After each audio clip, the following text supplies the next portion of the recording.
تاسو دغه زرنج وګورئ، دا زموږ د افغانستان تولید دی، زموږ د یوه هیوادوال په لاسونو باندې جوړ شوی زرنج دی.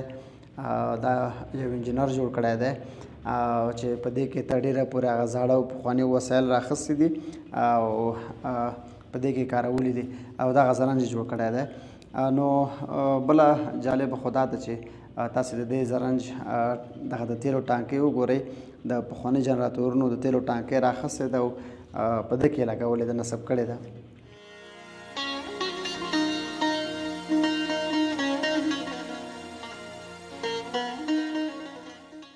واقعا د ده دا کار د ستایلو دی، د ستایلو وړ دی، ځکه یو ښه ابتکار یې رامنځته کړی دی.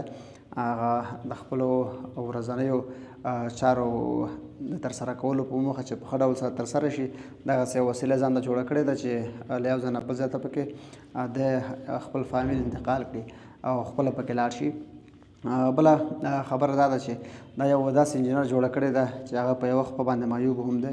د دې زرنج نه علاوه د داسې نور ښکلي وسایل هم جوړ کړي دي، په زړه پورې وسایل. نو واقعا د ده دغه اقدام، د دغه کار د ستایلو دی. پوهېږئ زموږ افغانان بېلابېلې وړتیاوې لري، خو دا چې څومره د جګړو وځپل د دوی دا وړتیاوې پټې پاتې شوې، خو انشاءالله ورځ تر بلې د دوی دغه وړتیاوې ښکاره کېږي. دا چې هر څه دی چې زموږ د هېواد تولید دی، موږ پرې ویاړو، موږ پرې فخر کوو.